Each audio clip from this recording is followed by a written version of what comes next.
Hello dear students, welcome to Gateway Classes. तो आपका जो ईएमआई सब्जेक्ट है उसकी 4 लेक्चर हो चुके हैं और 4 लेक्चर में हमने लगभग 80% कवर कर लिया। एक लास्ट टॉपिक हमारा बचता है, ठीक है। उसको हम आज के लेक्चर में, थोड़ा सा लंबा लेक्चर हो सकता है, उसको हम आज ही लेक्चर में एंड करेंगे और आपकी यूनिट 1 कवर हो जाएगी, ठीक है। तो आज के जो लेक्चर होने वाला है उसमें क्या क्या कवर रहेगा आपका। एक्सटेंशन ऑफ रेंज आपको कवर करना है कि कैसे हम इंस्ट्रूमेंट्स की रेंज को एक्सटेंड कर सकते हैं, ठीक है। और एरर्स को कैसे उसमें देखते हैं कि हर इंस्ट्रूमेंट में कौन कौन सी एरर किस किस वजह से आ सकती हैं। एक जनरल एरर तो आपने पढ़ लिया कि इंस्ट्रूमेंटेशन में एरर क्या होती हैं, मेजरमेंट करने में एरर क्या होती हैं, ठीक है। वो एरर की बात नहीं है, अब इंस्ट्रूमेंट स्पेसिफिक एरर की हम बात कर रहे हैं। तो उसमें क्या क्या एरर हो सकती है उसको आपको पढ़ना है, ठीक है। तो सिलेबस के हिसाब से अगर हम देखें तो ये हमारे 2 टॉपिक बच रहे हैं, एरर्स एंड कंपनसेशन और extension of range of instrument. तो यही टॉपिक आज का रहने वाला है हमारा और यूनिट आपकी कंप्लीट हो जाएगी, ठीक। तो सबसे पहले अगर हम बात करते हैं तो सबसे पहले हमारे आता है पीएमएमसी टाइप इंस्ट्रूमेंट, ठीक है। अब पीएमएमसी टाइप इंस्ट्रूमेंट जब भी आपका आएगा, इसका मतलब क्या है ये आप समझते हैं। पीएमएमसी का मतलब होता है permanent magnet moving coil instrument. इसके बारे में, इसकी कंस्ट्रक्शन, वर्किंग सब हम लोग पढ़ चुके हैं। अब देखिए 2 तरह से मेजरमेंट होता है क्वांटिटी का, या तो आप करंट को मेजर कर रहे होंगे या वोल्टेज को मेजर कर रहे होंगे। अगर करंट को मेजर कर रहे हैं तो हम एज ए अमीटर यूज कर रहे हैं इंस्ट्रूमेंट को, और अगर हम वोल्टेज को मेजर कर रहे हैं तो as a volt meter use कर रहे हैं। यानी कि जो हमारे इंस्ट्रूमेंट्स हैं, चाहे वो पीएमएमसी हो, चाहे वो एमआई इंस्ट्रूमेंट हो, चाहे वो आपका इलेक्ट्रोस्टैटिक टाइप इंस्ट्रूमेंट्स हो या इंडक्शन टाइप इंस्ट्रूमेंट हो, इनसे जनरल हम क्या करते हैं, इनको एज ए एमीटर या वोल्ट मीटर हम यूज करते हैं। अब पीएमएमसी इंस्ट्रूमेंट भी है, इसको हम एज ए एमीटर भी यूज कर सकते हैं, इसको हम एज ए वोल्ट मीटर भी यूज कर सकते हैं। इसी तरह से एमआई इंस्ट्रूमेंट को एज ए एमीटर यूज करेंगे अगर हम करंट मेजर कर रहे हैं, अगर हम वोल्टेज मेजर कर रहे हैं तो as a volt meter use हो जाएगा। जो इलेक्ट्रोस्टैटिक है वो केवल वोल्ट मीटर की तरह यूज होता है। जो आपका इंडक्शन टाइप है वो एनर्जी मेजरमेंट के लिए यूज होता है। तो ऐसा नहीं है कि एमीटर कोई अलग इंस्ट्रूमेंट है। एमीटर एक, क्योंकि वो करंट को मेजर कर रहा है इसलिए उसको एमीटर बुला रहे हैं। अब वो कंस्ट्रक्शन वाइज कैसा है, कंस्ट्रक्शन वाइज अगर वो पीएमएमसी है तो हम उसको बोल देंगे कि ये पीएमएमसी इंस्ट्रूमेंट जो है वो एमीटर की तरह वर्क कर रहा है, ठीक है। तो यहां आपको थोड़ा सा अपना दिमाग को क्लियरिटी लानी पड़ेगी कि हम एमीटर और वोल्टमीटर कोई अलग इंस्ट्रूमेंट नहीं है, यहीं से निकल के आए हैं। मतलब जो पीएमएमसी इंस्ट्रूमेंट है वो भी एमीटर की तरह काम कर सकता है, एमआई इंस्ट्रूमेंट भी एमीटर की तरह काम कर सकता है, और दोनों ही इंस्ट्रूमेंट वोल्ट मीटर की तरह भी काम कर सकते हैं। अब जैसे पीएमएमसी है ये केवल डीसी मेजरमेंट के काम आता है, एमआई इंस्ट्रूमेंट एसी मेजरमेंट के भी काम आता है। ये थोड़े थोड़े डिफरेंसेस होते हैं, ठीक है। तो इसके बेसिस पे आपको इसको पढ़ना है और समझना है। अब हम बात करें एक्सटेंशन ऑफ रेंज की। जब एक्सटेंशन ऑफ रेंज की रिक्वायरमेंट क्यों पड़ती है, क्योंकि मान लीजिए कि आपका कोई इंस्ट्रूमेंट है, पीएमएमसी इंस्ट्रूमेंट है और वो एमीटर है। नॉर्मली उसकी, अगर मैं एग्जांपल के तौर पे लूं, मान लीजिए नॉर्मल उसकी रेटिंग है कि वो 0 से 1 एम्पियर तक मेजर कर सकता है, ठीक है। लेकिन कई केस में ऐसा भी हो जाता है कि करंट हमारी ज्यादा है। मान लीजिए आपको 2 एम्पियर करंट मेजर करनी है, तो आप इससे मेजर डायरेक्टली तो नहीं कर पाएंगे। तो क्या हमें नया मीटर ले लेना चाहिए? नहीं। तो आंसर होगा नो। आप इसी मीटर से 2 एम्पियर को भी मेजर कर सकते हो। उसके लिए आपको क्या करने पड़ेंगे, कुछ सर्टेन अरेंजमेंट्स करने पड़ेंगे। उसी को बोला जाता है एक्सटेंशन ऑफ रेंज, कि जो उसकी स्पेसिफाइड रेंज है उसकी रेंज को हम कैसे बढ़ा सकते हैं, ठीक है।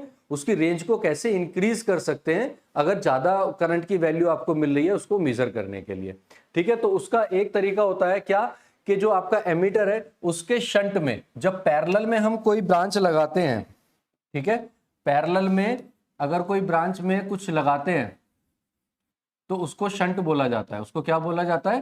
शंट। तो अगर हम शंट में कोई रेजिस्टेंस लगाए तो शंट में रेजिस्टेंस लगा के किसी एमीटर की, पीएमएमसी टाइप एमीटर की रेंज को एक्सटेंड किया जा सकता है। कैसे किया जा सकता है उसको आपको समझना पड़ेगा कि पीएमएमसी इंस्ट्रूमेंट में अगर हमने एक लो रेजिस्टेंस पैरेलल में लगाया तो लो रेजिस्टेंस लगाने से क्या इफेक्ट पड़ेगा, उससे क्या चीजें होंगी। तो इसको देखिए आप कि जब हम इसको शंट में लगाते हैं तो मान लीजिए ये करंट आई चल रही है, ठीक है। अब ये आई करंट आ रही है इधर। अब इस आई करंट में से जो मीटर है, ये तो एमीटर है ना, इसमें एक करंट चली गई जिसको हमने नाम दे दिया आई एम। आई एम करंट इधर चली गई, तो जो बची उस करंट को हमने दे दिया नाम आई एस या शंट करंट, जो कि किसके इक्वल होगी। अब चूंकि आई में से आई एम निकल के गई ना इधर, तो इधर कितना बचा, I minus I M, I minus I M. तो ये करंट इधर चली गई किसमें, इस शंट रेजिस्टेंस में, इस शंट रेजिस्टेंस में। इसको मैंने एस बोल दिया या इसको आर एस बोल सकते हैं हम कि आर एस शंट रेजिस्टेंस है, आर एम आपका मीटर का इंटरनल रेजिस्टेंस है। आर एम जो है वो आपका क्या है, इंटरनल रेजिस्टेंस। आई एम क्या है, मीटर की फुल डिफ्लेक्शन करंट। तो अगर मैं यहां पे मार्क कर दूं कि आई एम क्या है, तो वो हो जाएगी full deflection current of ammeter, ठीक है। आई एस क्या हो जाएगी आपकी, शंट करंट, ठीक है। और आई क्या हो जाएगी, करंट जिसको आपको मेजर करना है, करंट टू बी मेजर्ड, जिस करंट को आपको मेजर करना है। और आर एस क्या हो जाएगा, शंट रेजिस्टेंस, शंट रेजिस्टेंस। अब देखिए इस एमीटर का इंटरनल रेजिस्टेंस ये है, तो मैं इस एमीटर को ऐसे भी तो दिखा सकता था ना। अगर मैं थोड़ी देर के लिए, एमीटर का कुछ नहीं होता है, एमीटर का बस रेजिस्टेंस अगर गिवन है तो रेजिस्टेंस बना दीजिए। अगर इसका रेजिस्टेंस आर एम है और इसके ऊपर सीरीज में ये आर एस लगा हुआ है, ये करंट जा रही है, तो इधर कोई भी करंट जा रही है, आई एम और आई एस, तो क्या होगा, यहां जो वोल्टेज ड्रॉप होगा और यहां जो वोल्टेज ड्रॉप होगा दोनों बराबर होंगे। पैरेलल में वोल्टेज बराबर होता है, तो जो वोल्टेज ड्रॉप यहां होगा वही वोल्टेज ड्रॉप मुझे यहां मिलेगा। तो वोल्टेज तो मेरे बराबर है, तो मैं इसको कैसे लिख सकता हूं, as voltage is same in parallel branch. अगर वोल्टेज सेम है तो हम लिख सकते हैं I M into R M. इस ब्रांच में कितना वोल्टेज हुआ, आई एम करंट जा रही है आई एम में, ठीक है, तो V equal to I R, I M into R M. दूसरी तरफ ऊपर की तरफ कितनी करंट जा रही है, I minus I M into R S, I minus I M into R S, ठीक। अब आर एस कितना निकालना है हमें, वो उसकी वैल्यू को हमें कैलकुलेट करनी है। तो आर एस निकालने के लिए अब क्या करेंगे, आर एस इक्वल टू हो जाएगा I M R M upon I minus I M, ठीक है। आई एम को कॉमन लेके अगर काट दें तो ये हो जाएगा I M R M upon I M minus 1, और आई एम को हमने कॉमन ले लिया था तो ये कट कर गया। तो जो हमारा फॉर्मूला बना R M upon I by I M minus 1 equal to R S H, ये हमारा फॉर्मूला बन जाता है एक सीरीज एमीटर के लिए, ठीक है। तो इस तरह से हम क्या कर सकते हैं, हम इस करंट को मेजर करने के लिए कितना रेजिस्टेंस लगाना है उसकी वैल्यू हम पता कर सकते हैं। ये रेजिस्टेंस लगा लीजिए तो ये फुल डिफ्लेक्शन करंट देगा, बाकी जो है वो इधर मेजर हो जाएगी, ठीक है। तो आप उससे रेजिस्टेंस का कितना रेजिस्टेंस लगाना है उससे आप रेंज को एक्सटेंड कर सकते हैं। तो आप अब इस एमीटर का यूज करके ज्यादा एम्पियर के करंट को भी मेजर कर सकते हैं। इसी को बोलते हैं extension of range of ammeter. इस एमीटर की रेंज को हमने एक्सटेंड कर दिया by adding an external resistance with in parallel में हमने लगाया, ठीक है। तो ये फॉर्मूला इसको याद रख लीजिए। इसके ऊपर बेस्ड न्यूमेरिकल भी आपसे पूछे जा सकते हैं, ठीक है। हालांकि न्यूमेरिकल इस यूनिट से कम ही आते हैं, बट फिर भी न्यूमेरिकल आपसे पूछा जा सकता है इस पे बेस्ड। अभी हमने एमीटर की रेंज को एक्सटेंड किया। अब मान लीजिए वोल्ट मीटर की अगर रेंज को एक्सटेंड करना है तो वोल्ट मीटर के लिए हम क्या करेंगे कि जो लोड है, पहली बात तो जो वोल्ट मीटर है, ये रहा वोल्ट मीटर, इसको रेड कलर से ले लेते हैं, डिस्प्ले अच्छा होगा, ठीक है। ये हमारा वोल्ट मीटर है, ठीक। इस वोल्ट मीटर का इंटरनल रेजिस्टेंस आर एम है, इसके साथ सीरीज में लगाएं करंट सोर्स, एमीटर के साथ में हमने पैरेलल में लगाया था, वोल्ट मीटर के साथ में हम सीरीज में लगाएंगे। तो हमने एक सीरीज में रेजिस्टेंस लगा दिया आर एस, सीरीज रेजिस्टेंस लगा दिया, और ये कॉम्बिनेशन जो लोड जिसके अक्रॉस हमें वोल्टेज मेजर करना है उसके अक्रॉस हमने ये लगा दिया। अब होगा क्या कि मान लीजिए ये एम्पियर 12 वोल्ट तक मेजर करना है, आपको मेजर करना है 18 वोल्ट, तो क्या होगा, मेजर नहीं कर पाएगा, ठीक है, 12 वोल्ट मेजर करेगा। तो हमने क्या किया कि यहां पे एक एक्सटर्नल रेजिस्टेंस लगा दिया। अब ये तो 12 वोल्ट मेजर करेगा ही, 6 वोल्ट का ड्रॉप यहां हो जाएगा, तो ये हमको पता चल जाएगा कि कितना वोल्टेज था, ठीक है। क्योंकि रेजिस्टेंस हमें पता रहेगा तो हम इसको निकाल सकते हैं कि कितनी करंट हमारी होगी, कितना वोल्टेज होगा। तो अब ये रेजिस्टेंस कितना लगाया हमने सीरीज में, ये हमें पता करना है। ठीक है। तो सीरीज रेजिस्टेंस लगाने के लिए again the pattern is same कि भैया जितना वोल्टेज यहां से यहां तक होगा उतना ही वोल्टेज तो यहां से यहां तक होगा, दोनों के अक्रॉस वोल्टेज सेम होगा। तो यहां अगर V है, V क्या है? Applied voltage. V क्या है? Applied voltage. तो ये V इक्वल टू कितना होगा? अब करंट जा रही है मीटर में IM, करंट कितनी जा रही है? IM। तो ये हो जाएगी IM करंट, और रेजिस्टेंस कितना होगा? देखिए दो रेजिस्टेंस है RS और RM, और दोनों सीरीज में कनेक्टेड है। तो सीरीज में कनेक्ट कर दीजिए RM प्लस RS, ठीक है, RM प्लस RS। तो V इक्वल टू कितना हो जाएगा? V इक्वल टू हो जाएगा, सॉरी V नहीं निकालना ना हमें, तो RS चाहिए, ठीक है। तो V इक्वल टू हो जाएगा IM RM plus IM RS। हमें तो इसकी वैल्यू निकालनी है, हमें इसकी वैल्यू को कैलकुलेट करना है। तो IM RS इक्वल टू कितना हो जाएगा? V minus IM RM।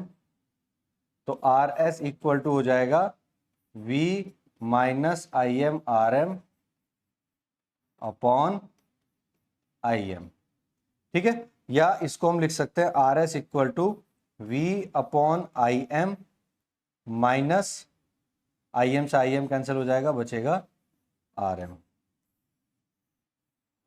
तो इस तरह से आप अगर किसी PMMC इंस्ट्रूमेंट को as a volt meter use करते हो तो मेरे बच्चों उसके लिए आपको केवल इतना काम करना है कि सीरीज में रेजिस्टेंस लगाना है और उस रेजिस्टेंस की वैल्यू आप इस फॉर्मूले से कैलकुलेट कर सकते हो। तो इस तरह से हम एक PMMC इंस्ट्रूमेंट की रेंज को भी एक्सटेंड कर सकते हैं, ठीक है। तो इस तरह से आपने PMMC के एमीटर की रेंज को भी एक्सटेंड कर दिया और वोल्ट मीटर की भी। अब एक चीज समझिए, जब बात आती है एक्सटेंशन ऑफ रेंज की, तो ये वाला पार्ट जो अभी आपने किया एमीटर वोल्ट मीटर का PMMC इंस्ट्रूमेंट का, ये मोस्ट इंपॉर्टेंट पार्ट है, यही एग्जाम में आता है और इसी से क्वेश्चन आपसे पूछा जा सकता है। बाकी दोनों टॉपिक जो बचेंगे आगे के, उनसे क्वेश्चन आने के चांसेस बहुत रेयर होते हैं। तो ये वाला जो पार्ट है ये आपका ज्यादा इंपॉर्टेंट पार्ट है, इसलिए मैं इसको मार्क कर रहा हूं, ये वाला भी और ये वाला भी, ठीक है। ये दोनों पार्ट आपके इंपॉर्टेंट हैं जो एग्जाम में आ सकते हैं। अब इसके बाद इसका एक छोटा सा थ्योरेटिकल वो आता है टॉपिक, क्या कि एरर्स क्या क्या होती है PMMC इंस्ट्रूमेंट में, ठीक है। तो इसके लिए आपको बहुत ज्यादा परेशान होने की जरूरत नहीं है, बस आपको ये थोड़े से चीजें पढ़नी है, क्या क्या एरर हो सकती है। जैसे PMMC इंस्ट्रूमेंट में हम मैग्नेट यूज करते हैं। मैग्नेट कैसी होती है? Permanent magnet. परमानेंट मैग्नेट कुछ टाइम बाद धीरे धीरे कुछ समय के यूज करने के बाद, मान लीजिए आप लैब में यूज कर रहे हैं और वो तो 5-5, 10-10 साल से यूज हो रहे हैं इंस्ट्रूमेंट, तो उनकी जो मैग्नेट है ना वो वीक होने लगती है, और जब वो मैग्नेट वीक हो जाएगी ना तो उसके डिफ्लेक्शन पे इफेक्ट आ जाएगा, और जब डिफ्लेक्शन पे इफेक्ट आ जाएगा तो क्या होगा कि वो रीडिंग आपकी एक्यूरेट नहीं देगी। तो हो सकता है कि उस मैग्नेट की वजह से कोई एरर आ जाए, तो मैग्नेट भी एक कॉज हो सकता है, ठीक है। स्प्रिंग भी एक कॉज हो सकता है। क्यों? क्योंकि जब स्प्रिंग है, अब मान लीजिए कि स्प्रिंग है, उसको आप बार बार खींचते रहो, बंद करते रहो, खींचते रहो, बंद करते रहो, क्या वो हमेशा नए जैसा रहेगा? वो कुछ ना कुछ समय बाद थोड़ा बहुत तो ढीला पड़ ही जाता है, ठीक है। तो उसकी वजह से भी आपका जो कंट्रोलिंग टॉर्क है वो कम लगेगा। तो हो सकता है कि कम करंट हो, दिखा आपको थोड़ी सी ज्यादा रहा हो, क्योंकि वो इतना कंट्रोल नहीं कर पा रहा है, उतनी पोटेंशियल एनर्जी को स्टोर नहीं कर पा रहा है। तो ये भी एक रीजन हो सकता है, ठीक है। तीसरा आपका मूविंग कॉइल भी हो सकती है, ठीक है।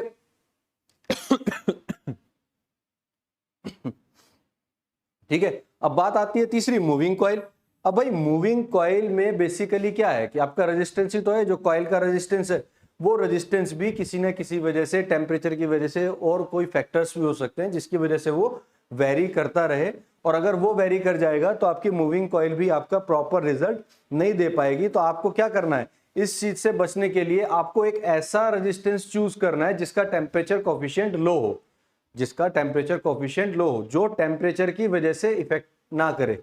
तो उसके लिए हम मैग्नीन वगैरह का यूज कर लेते हैं कि अगर ये यूज कर लेंगे तो आपका टेम्परेचर की वजह से बहुत ज्यादा इफेक्ट नहीं आएगा, इसका टेम्परेचर कोफिशिएंट ठीक होता है, ठीक है, जिसकी वजह से रेजिस्टेंस लो रहेगा, ठीक है। तो दीज आर सम कॉज जिसकी वजह से आपका क्या बोलते हैं PMMC इंस्ट्रूमेंट में एरर आ सकती है, ठीक है। ये टॉपिक इंपॉर्टेंट था जो अब हुआ। एमआई इंस्ट्रूमेंट में एक्सटेंशन ऑफ रेंज का बहुत कम चांसेस है कि आपसे पूछा जाएगा। उसका रीजन भी आपको अभी क्लियर हो जाएगा। उसका सबसे बड़ा रीजन क्या है बच्चों, कि जब हम एमआई इंस्ट्रूमेंट की बात करते हैं, मूविंग आयरन टाइप इंस्ट्रूमेंट की बात करते हैं, तो मूविंग आयरन टाइप इंस्ट्रूमेंट आपका एसी और डीसी दोनों के लिए यूज होता है, लेकिन ये पहले से ही इस तरह से डिजाइंड होता है कि ये लगभग 50 एम्पियर तक की करंट को मेजर कर सकता है।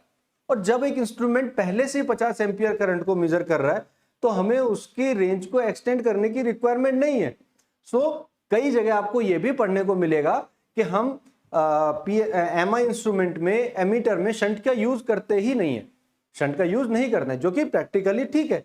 अगर किसी की रेंज 50 एम्पियर तक ऑलरेडी है तो उसको हमें एक्सटेंड करने की रिक्वायरमेंट बहुत कम पड़ती है, बिकॉज 50 एम्पियर पे लोड बहुत ज्यादा होता है। आपके जो घर का एसी होता है, एक एसी जो 2 किलोवाट का लोड लेता है वो 10 एम्पियर करंट लेता है। आप सोचिए आप 5-5 एसी चला रहे हो, उसको मेजर कर रहे हो एक तरह से, तो इतना बड़ा रेंज जो है वो सफिशिएंट होता है। 50 एम्पियर एक बहुत बड़ी रेंज होती है जिसको आप मेजर कर सकते हो। लेकिन फिर भी अगर कोई कहे कि आपको मेजर करना ही है तो आप क्या करते हैं, ठीक है आपने मेजर करना है तो आप क्या करोगे कि आप इस जो मीटर है, ये जो मीटर है, ये मीटर है आपका, जो मीटर का खुद का रेजिस्टेंस है उसके साथ में एक इंडक्टेंस ऐड करेंगे सीरीज में, और जो लोड है जो शंट लगा रहे हो, शंट में भी आप एक रेजिस्टेंस के साथ एक इंडक्टर भी लगाएंगे, एक इंडक्टर भी यहां पे लगाएंगे, ठीक है, जिसको हमने बोल दिया LSH shunt, RSH shunt, ISH इसमें करंट होगी शंट फील्ड में, और इसमें करंट होगी IM, ठीक है, टोटल करंट होगी यहां पर I, ठीक, इसका इंपीडेंस L और R होगा, और ये मीटर की बात हो रही है, ये सब मीटर में कर रहे हैं, तो यहां पर हम ये दोनों चीजें करते हैं, ठीक है। तो इस तरह से हम इसको लगा सकते हैं। अब अगर इसको लगाते हैं तो लगाने के बाद अगेन क्या होगा, यहां जो वोल्टेज होगा वो वोल्टेज इसके इक्वल होगा, तो कितना कितना होगा बेटा, इसका इंपीडेंस सपोज मैंने मान लिया ZSH और इसका मैंने मान लिया ZM, तो क्या मैं इसको ऐसे लिख सकता हूं कि IM into ZM equal to ISH into ZSH, ठीक। तो यहां पर मैं रेशो ले सकता हूं ISH upon IM equal to हो जाएगा ZM अपॉन ZSH, या ZM को मैं लिख सकता हूं under root R square plus omega L का होल स्क्वायर अपॉन ZSH के लिए हम लिख सकते हैं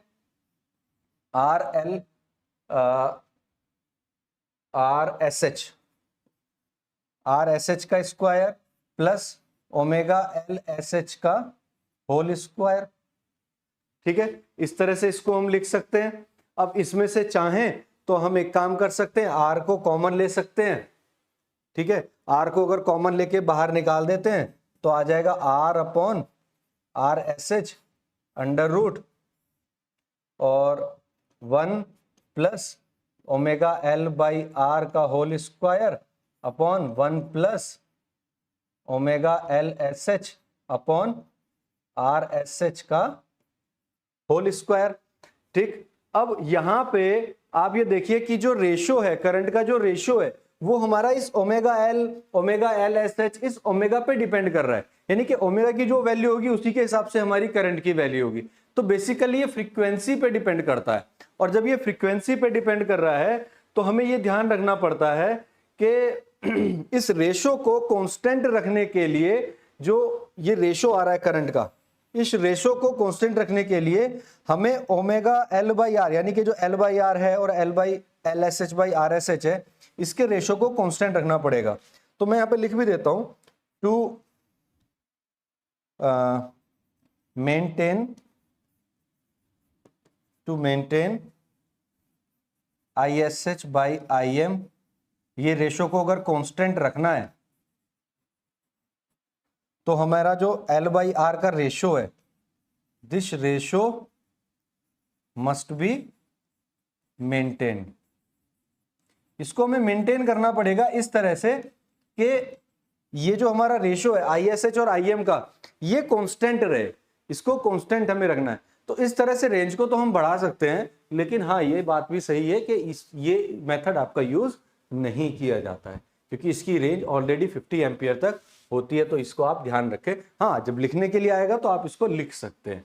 एग्जाम में वैसे आने के चांसेस बहुत रेयर होते हैं। पीएमएमसी इंस्ट्रूमेंट ही यूज किया जाता है प्रैक्टिकली भी, लैब्स में भी और थियोरेटिकली भी, और वो ही ज्यादा इंपॉर्टेंट है। तो एग्जाम पॉइंट ऑफ व्यू में भी उसी पे क्वेश्चन भी आते हैं, न्यूमेरिकल भी उसी से आते हैं, यहाँ से न्यूमेरिकल भी नहीं बनता है कोई, तो वो ज्यादा इंपॉर्टेंट है। तो पीएमएमसी को आप ध्यान में रखते चलेंगे। इसको हम कर रहे हैं लेकिन इसको हम बहुत ज्यादा प्रिफर नहीं करते हैं, ठीक है। अब अगर हम बात करें extension of range of MI instrument, अगर आपको वोल्टमीटर की रेंज में बढ़ानी है, अगर इसको एज ए वोल्टमीटर यूज कर रहे हैं, एज ए वोल्टमीटर, अभी तो हम एमीटर की तरह बात कर रहे थे, अब अगर हम वोल्टमीटर की तरह बात कर रहे हैं तो सपोज ये आपका वोल्टमीटर है, ठीक है, ये आपका वोल्टमीटर है, इसका रेजिस्टेंस R है, इसका इंडक्टेंस L है, क्योंकि अब ये AC को भी मेजर कर रहा है तो इंडक्टर भी होता है, कॉइल होती है, ठीक है ना। और यहाँ ये रेजिस्टेंस आपने इसके साथ में लगाया। देखिए, जब भी आप वोल्टमीटर की रेंज को एक्सटेंड करेंगे तो आपको कुछ नहीं करना, आपको सीरीज में एक रेजिस्टेंस ऐड कर देना है। रीजन क्या होता है कि जब सीरीज में रेजिस्टेंस लगाते हो तो वो अपने अक्रॉस कुछ ड्रॉप कर लेता है, और जब वो अपने अक्रॉस कुछ ड्रॉप कर लेगा तो मीटर के अक्रॉस वोल्टेज कम हो जाएगा, तो वो उस कम वोल्टेज को मेजर करके आपको टोटल रीडिंग दे सकता है। एमीटर के साथ में हमें करंट को डिवाइड करना होता है। अगर हमें कम करंट को मेजर करना है तो हम करंट को डाइवर्ट कर दें कि थोड़ी सी करंट मीटर में चली जाए, बाकी करंट रजिस्टर से चली जाए, तो आपको वहां पैरेलल में लगाना पड़ेगा। तो जब भी आपको एमीटर की रेंज को एक्सटेंड करना है तो आप पैरेलल में लगाएं या शंट में लगाएं रेजिस्टेंस। लेकिन अगर आपको वोल्टेज को मेजर करना है और ज्यादा वोल्टेज है तो आप सीरीज में रेजिस्टेंस लगा दें ताकि वोल्टेज डिवाइड हो जाए। डिवाइड होगा तो कम हो जाएगा ऑटोमेटिक। आप 100 वोल्ट को डिवाइड करोगे तो कुछ ना कुछ तो रेजिस्टेंस ले जाएगा, कुछ आपको मीटर को मिलेगा, मीटर तक उतना पहुंचाएंगे जितना वो मेजर कर सकता है। तो सेम चीज हम यहां पर भी करते हैं, जो हमने पीएमएमसी में भी किया था। सीरीज में एक हमने यहां पे लगा भी दिया, ठीक है। लगाने के बाद जो टोटल इंपीडेंस आपका आता है उसको हम लिख लेते हैं। टोटल इंपीडेंस कितना हो जाएगा इसका, इक्वल टू हो जाएगा R प्लस RS, रेजिस्टेंस तो सीरीज में जुड़ गया तो R प्लस RS का स्क्वायर प्लस ओमेगा L का स्क्वायर और पूरे का अंडर रूट, तो ये मेरा Z हो गया, ठीक है। तो इस तरह से हमारा टोटल इंपीडेंस हो जाएगा अगर हम शंट को पैरेलल में लगाते हैं। और जो IM हमारी होगी, जो मीटर में करंट जाएगी, IM इक्वल टू हो जाएगी V बाई Z। ये V कितना, ये वाला V, कैपिटल V की बात कर रहे हैं, कैपिटल V अपॉन Z, या फिर under root V upon under root R plus RS का whole square plus omega L का होल स्क्वायर, ठीक है। तो ये हमारी जो मीटर में करंट है, ये मैक्सिमम नहीं, मीटर में जो करंट है उसकी हम बात कर रहे हैं। तो यहां से वोल्टेज भी निकाल सकते हैं, V इक्वल टू हो जाएगा IM इंटू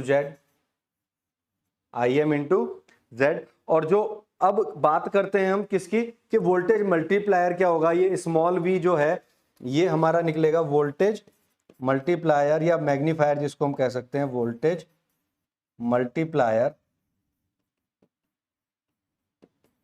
इसको हम m बोल सकते हैं। तो m इक्वल टू हमारा हो जाएगा v, capital V upon small v। ये जो स्मॉल v है इसकी टर्म्स में हम इसको मेजर कर सकते हैं। तो स्मॉल v कितना हो जाएगा वो आप निकाल दीजिए। कैपिटल V तो हमें पता ही है, IM इंटू Z, तो IM under root R plus RS का whole square plus omega L का स्क्वायर अपॉन स्मॉल v क्या है, केवल मीटर के अक्रॉस जो आपका इंपीडेंस है, that is R square plus omega L का होल स्क्वायर। तो इस तरह से आप वोल्टेज मल्टीप्लायर निकाल सकते हो, वोल्टेज मैग्नीफायर निकाल सकते हो, डिपेंड ये भी आपका फ्रीक्वेंसी पे करेगा। और इसका यूज करके हम क्या कर सकते हैं, वोल्ट मीटर की रेंज को भी एक्सटेंड कर सकते हैं।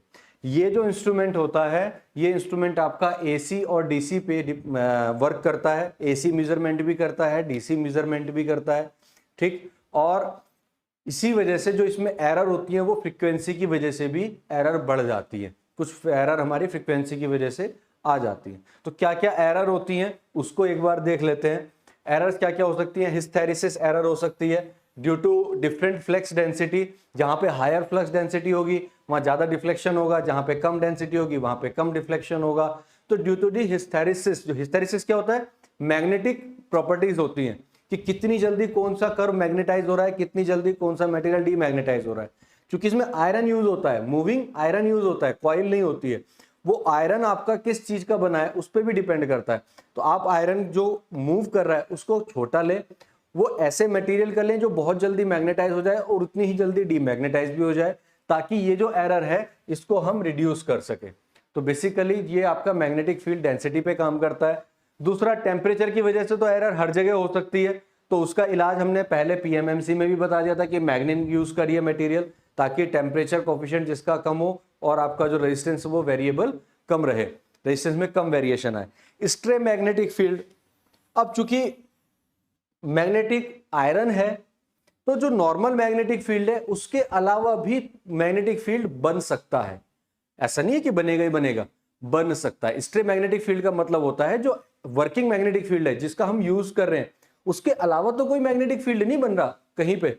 अगर कोई मैग्नेटिक फील्ड बन रहा है तो ऑब्वियसली वो ओरिजिनल मैग्नेटिक फील्ड को डिस्टॉर्ट करेगा, और अगर वो उसको डिस्टॉर्ट करेगा तो क्या होगा, आपके रीडिंग पे कहीं ना कहीं फर्क आएगा और वो एरर की फॉर्म में आपको दिखाई देगा। तो ये भी एक एरर का कॉज हो सकता है।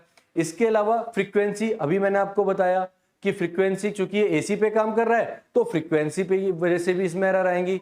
एडी करंट्स भी आपकी बनेंगी जिसकी वजह से इसमें एरर आ सकती है। और लास्ट बनता है एडी करंट्स एरर। जो एडी करंट इसमें प्रोड्यूस होंगी, ठीक है, जब एसी करंट मेजर कर रहे होंगे तो उसकी वजह से जो एरर इसमें आएंगी वो भी हम मिनिमाइज कैसे करेंगे वो हमें देखना होगा, लेकिन वो एरर भी इसमें थोड़ी बहुत आ सकती है। तो ये 4-5 कॉज होते हैं, इनको आपको मैंने ये नोट्स की फॉर्म में दे दिया है।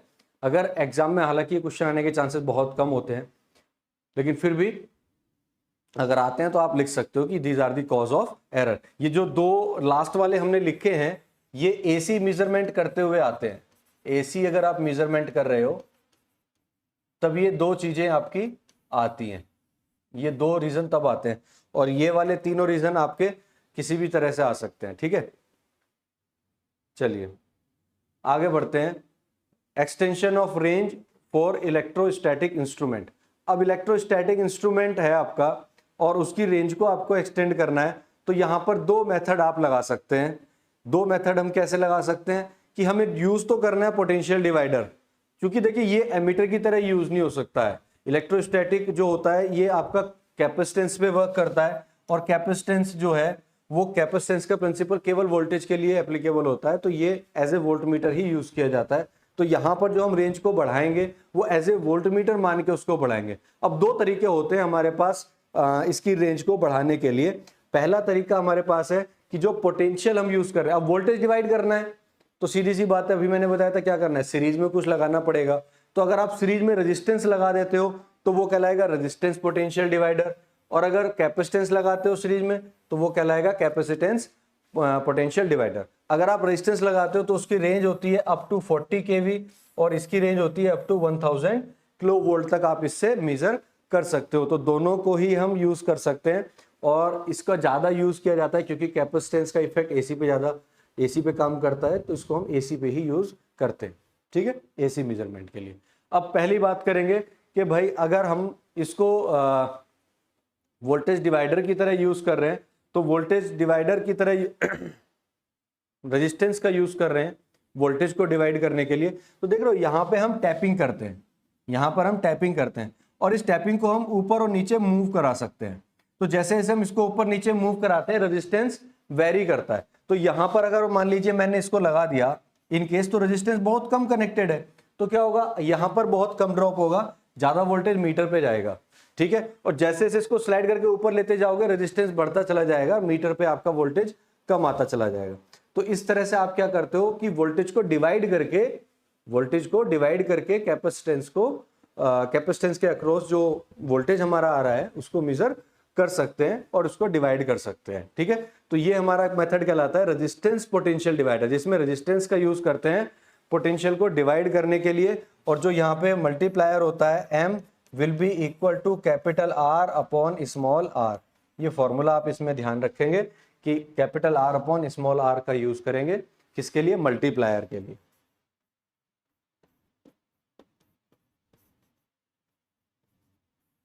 मल्टीप्लायर के लिए इसका यूज करेंगे।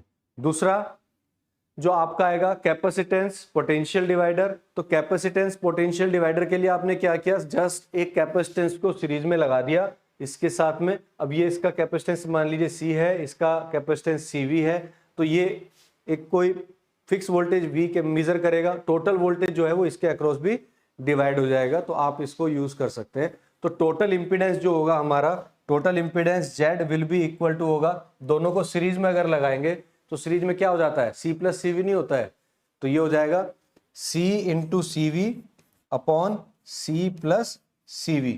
जो करंट इसमें जाएगी I इक्वल टू हो जाएगा V अपॉन Z, तो V upon C plus CV, और ये आ जाएगा नहीं C इंटू CV, और यहां आ जाएगा C प्लस CV, तो ये आ जाएगा I अपॉन Z। और इस तरह से हम ये कह सकते हैं कि जो वोल्टेज है जो हमारा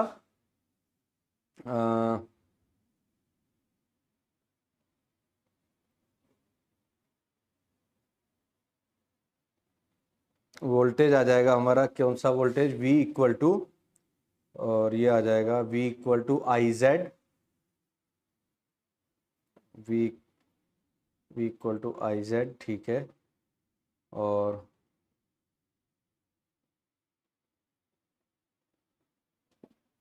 इसमें हमारा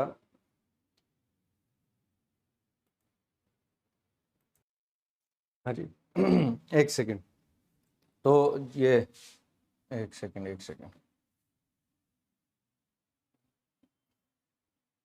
ये जो होगा बेटा ये Z नहीं होगा, ये C इक्विवेलेंट होगा, C टोटल। और जो Z होता है हमारा, Z इक्वल टू कितना होता है, 1 अपॉन ओमेगा C। तो ये जो उल्टा आएगा, यानी कि ZT जब हम निकालेंगे तो V अपॉन Z, तो V अपॉन Z का मतलब हो जाएगा 1 अपॉन ओमेगा CT, और CT का मतलब C into CV upon C plus CV। अब इस चीज को जब यूज करेंगे तो हमारा ये आ जाएगा, ऊपर की तरफ C प्लस CV आ जाएगा, C plus CV upon omega into C into CV, और यहां आ जाएगा V, ठीक है। तो हाँ जी, I equal to V upon Z, C plus CV ऊपर आ जाएगा हमारे पास। एक सेकंड रुक जाओ, जगह पहले जगह कर लेते हैं, इसके लिए पेज ऐड कर लेते हैं। अगर हमारे पास दो कैपेसिटेंस हैं, ये हो जाएगा C और ये हो जाएगा CV, तो टोटल कैपेसिटेंस हो जाएगा C into CV upon C plus CV, और Z हो जाएगा 1 अपॉन कितना, 1 अपॉन ओमेगा C, और V इक्वल टू हो जाएगा V इक्वल टू हो जाएगा I इंटू Z, ठीक है। और I इंटू Z का मतलब हम क्या रख देंगे, 1 upon omega C into CV upon C plus CV, ठीक है। या हम इसको लिख सकते हैं I into C plus CV upon omega C into CV। अब देखो क्या होगा कि ये जो V है ना, करंट को थोड़ी देर के लिए भूल जाओ, ओमेगा को भूल जाओ, अगर हम देखें तो V is directly proportional to C plus CV upon C into CV। Voltage हमारा इसके डायरेक्टली प्रोपोर्शनल आ जा रहा है, या हम ये कह सकते हैं कि V is directly proportional to 1 upon CV, ठीक है। वोल्टेज जो है हमारा वो 1 अपॉन CV के डायरेक्टली प्रोपोर्शनल है। तो जो हमारा मैग्निफिकेशन फैक्टर होगा वो हो जाएगा, मैग्निफिकेशन फैक्टर या मल्टीप्लायर, मल्टीप्लायर क्या हो जाएगा हमारा, M equal to capital V upon small v। Small v जो है वो इसके अक्रॉस वोल्टेज है, यहां से यहां तक का वोल्टेज स्मॉल v है, और ये वोल्टेज टोटल कैपिटल V है। तो कैपिटल V तो हमने देख लिया 1 अपॉन CV के प्रोपोर्शनल है, और जो हमारा ये कैपिटल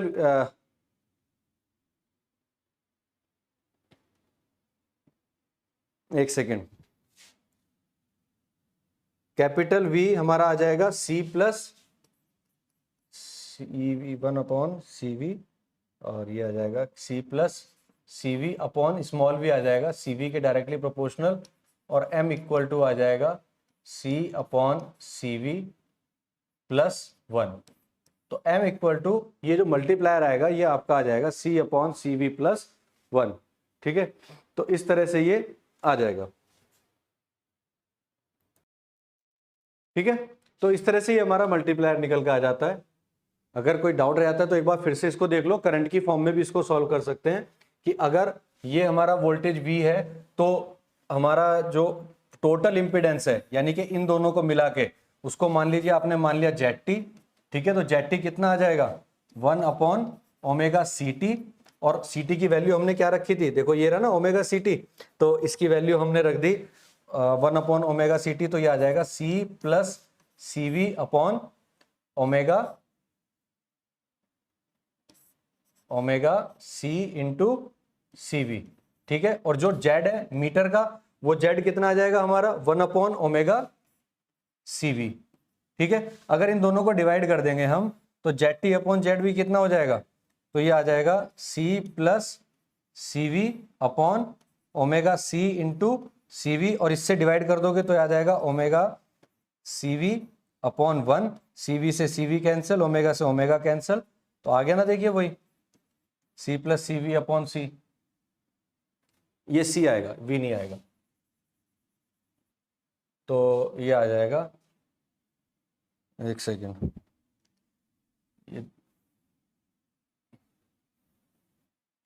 ये आ जाएगा C plus CV upon C, या M इक्वल टू आ जाएगा 1 प्लस CV अपॉन C। ठीक है, तो ये हमारा मल्टीप्लायर आ जाएगा जिसको हम यूज कर सकते हैं रेंज को एक्सटेंड करने के लिए। तो इस तरह से इलेक्ट्रोस्टैटिक जो हमारा इंस्ट्रूमेंट है या इलेक्ट्रोस्टैटिक वोल्टमीटर है उसमें कैपेसिटेंस पोटेंशियल डिवाइडर का यूज कर सकते हैं और रेंज को बढ़ा सकते हैं। ठीक, अब इसके बाद आते हैं आपके कुछ न्यूमेरिकल्स। न्यूमेरिकल जैसे कि मैंने आपको भी बताया था, अगर आपके न्यूमेरिकल आते हैं तो जनरली वो आएंगे किस पे बेस्ड, आपके PMMC इंस्ट्रूमेंट पे। अगर हम इसमें क्वेश्चन को पढ़ें तो देखिए क्वेश्चन कुछ इस तरह से होगा कि एक मूविंग कॉइल अमीटर है, मूविंग कॉइल मतलब PMMC, जिसमें full scale deflection 15 milli ampere है, यानी कि जो मीटर में करंट जा रही है वो IM कितना है 50 माइक्रो यानी कि 10⁻⁻⁶ एम्पियर। ठीक है, तो ये आपको गिवन है। And A coil resistance of 1000 ओम, एक कॉइल है जिसका रेजिस्टेंस 1000 ओम है, और आपसे पूछा है कि भाई इसमें कितना रेजिस्टेंस हम कनेक्ट कर दें। ठीक है, इसको मेजर करने के लिए। ठीक है, तो आपको RM दे दिया, मीटर का रेजिस्टेंस दे दिया आपको 1000 ओम, और आपसे पूछिए शंट रेजिस्टेंस यानी कि RS की वैल्यू पूछी है। क्या करने के लिए, कुछ रीडिंग दी होगी, what will be the value of shunt resistance, जिससे हम 1 एम्पियर करंट मेजर कर सकें, यानी कि आपकी जो I है जिसको मेजर करना है वो है 1 एम्पियर। अब आप क्वेश्चन को समझिए, आपका जो मीटर है वो 50 माइक्रो एम्पियर तक की करंट को मेजर कर सकता है, लेकिन आपको मेजर कितना करना है 1। तो आपने इसमें क्या करना था कि भाई ये मेरा एमीटर था, ये इसका RM है, और मैंने इसके साथ शंट में एक रेजिस्टेंस ठोक दिया। ठीक है, अब ये करंट आई गई इसमें, I में से इधर चली गई IM, इधर चली गई IS, और ये हो गया RS। तो जो मेरा फॉर्मूला बना था क्या कि IS into RS equal to IM into RM। अब ये IS की वैल्यू हमने रख दी थी I minus IM into RS upon IM RM। ठीक है, तो RS इक्वल टू कितना है था, अभी तो मैं फॉर्मूला ड्राइव कर रहा हूं, आप इसको डायरेक्टली भी यूज कर सकते हो, RM into IM upon I minus IM। ठीक, अब RM की वैल्यू कितनी है, या इसको हम यूज कर सकते हैं RM upon I by IM minus 1। अब इस फॉर्मूले का यूज कर लेते हैं, RM की वैल्यू रखते हैं 1000, ठीक है, अपॉन I कितना है हमारे पास 1, और IM कितना है 50 इंटू 10⁻⁻⁶, ठीक, माइनस 1। तो ये कितना हो गया हमारे पास 1000 डिवाइडेड बाई 10⁻⁶ अपॉन 50, और -50, ठीक है। तो ये हो जाएगा 50 इंटू 10⁻³ अपॉन 10⁻⁶ माइनस 50। इसको सॉल्व कर लेते हैं with the help of calculator, तो आपको आंसर आपका मिल जाएगा सीधे सीधे कितना,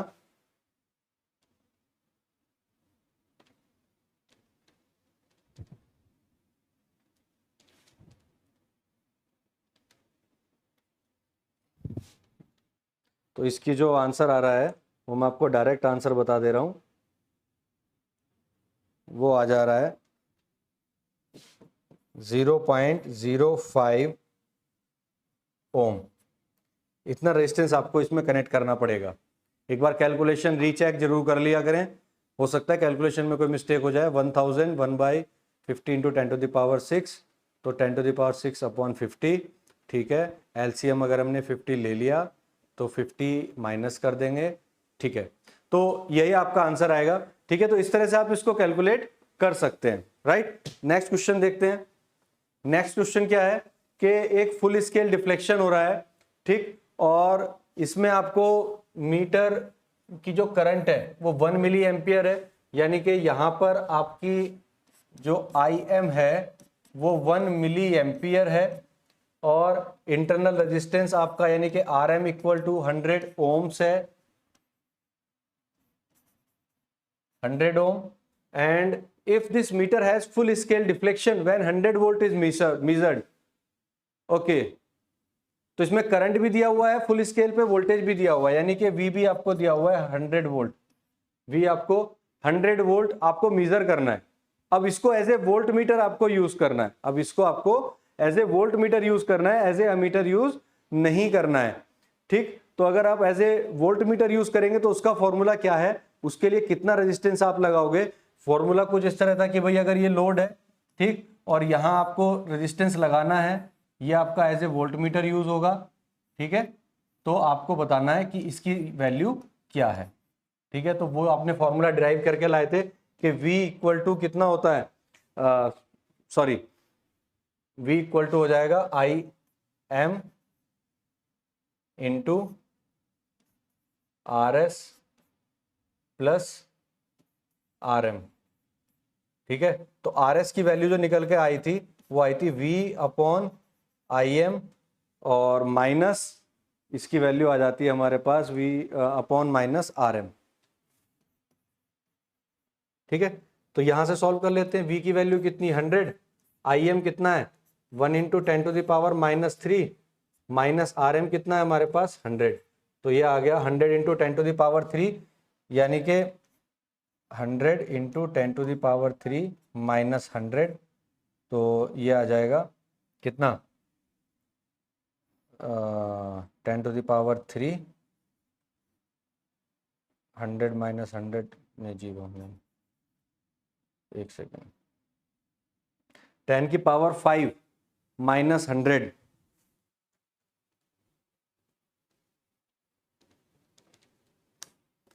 99,900 ओम। तो आपको इतना सीरीज में रेजिस्टेंस कनेक्ट करना पड़ेगा।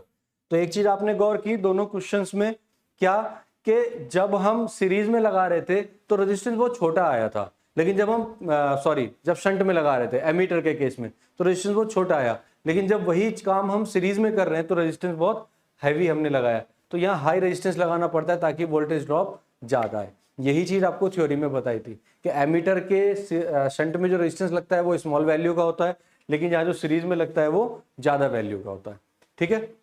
तो चलिए नेक्स्ट क्वेश्चन देखते हैं।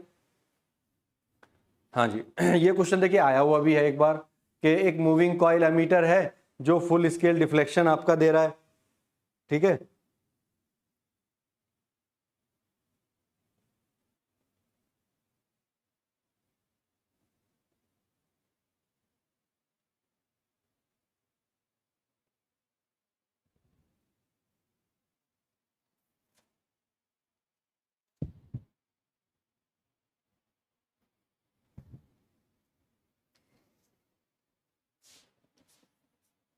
क्या दे रहा है, full scale deflection of 15 ampere, यानी कि IM आपको गिवन है 15 मिली एम्पियर, और हैज़ ए रेजिस्टेंस ऑफ यानी कि R M equal to 5 ohm. Calculate the resistance to be calculated in parallel to enable the instrument to read up to 1 ampere. यानी कि first case में आपको इसे as a ammeter use करना है और रेंज रखनी है आई इक्वल टू 1 एम्पियर। और दूसरा जो बी केस है उसमें कह रहा है कि सीरीज में कितना रेजिस्टेंस लगाए टू रीड अप टू, यानी कि as a volt meter use करना है। सेकंड केस में ऐसे वोल्ट मीटर यूज करना है और V इक्वल टू रखना है 10 वोल्ट। ठीक है, तो दोनों क्वेश्चन बिल्कुल सेम है जो अभी हमने किया था। क्या कि R S H equal to हो जाएगा कितना, आपका फॉर्मूला भी हमने निकाला था, R S H equal to I M into R M या R M upon I M minus 1। तो आर एम कितना है 5 अपॉन आई कितनी है हमारे पास 1 अपॉन आई एम कितना है 15 इंटू 10 की पावर -3 -1। तो ये हो गया भैया 5 अपॉन 1 10 की power 3 -15 upon 15 equal to 5 into 15 upon 10,000 10 to the power 3 मतलब 1000 माइनस, तो ये आ गया 985। इसको सॉल्व कर लेते हैं तो ये आ जाएगा 75 डिवाइडेड बाई 985 इक्वल टू 0.76 ओम। तो इतना रेजिस्टेंस लगाएंगे। और अगर पैरेलल में लगा रहे हैं तो R S H equal to कितना हो जाएगा, R series R S E equal to हो जाएगा V अपॉन ये फॉर्मूला था हमारे पास कि V अपॉन आई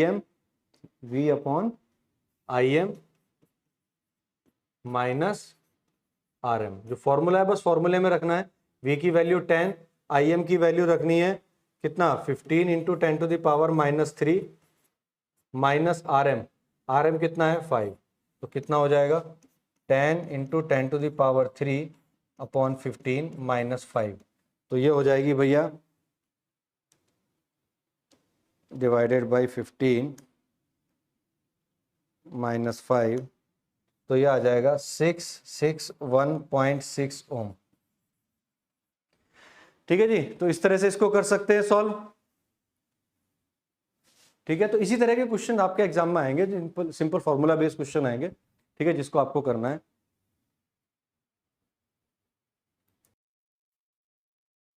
ठीक है, तो इस तरह से क्वेश्चन आप इसको सॉल्व कर सकते हो। तो आज के लेक्चर में इतने रखते हैं। ठीक है, इसी तरह के न्यूमेरिकल आपके एग्जाम में आएंगे, इसको एक बार प्रैक्टिस करिएगा। 2-3 एग्जाम्पल है, इन्हीं एग्जाम्पल को प्रैक्टिस करिएगा। 2 नंबर में ही इसका क्वेश्चन आएगा, अगर आएगा तो, या फिर किसी थ्योरेटिकल क्वेश्चन के साथ में अटैच कर देंगे कि पीएमएमसी इंस्ट्रूमेंट की रेंज को एक्सटेंड करिए और ये न्यूमेरिकल है इसके साथ में। तो इस तरह से क्वेश्चन पूछ लिया जाता है। तो आज आपकी यूनिट फर्स्ट एंड होती है। नेक्स्ट वीक से या नेक्स्ट जब भी हम स्टार्ट करेंगे यूनिट नंबर 2 को स्टार्ट करेंगे। ठीक है, तो मिलते हैं अपनी नेक्स्ट क्लास में। Till then bye.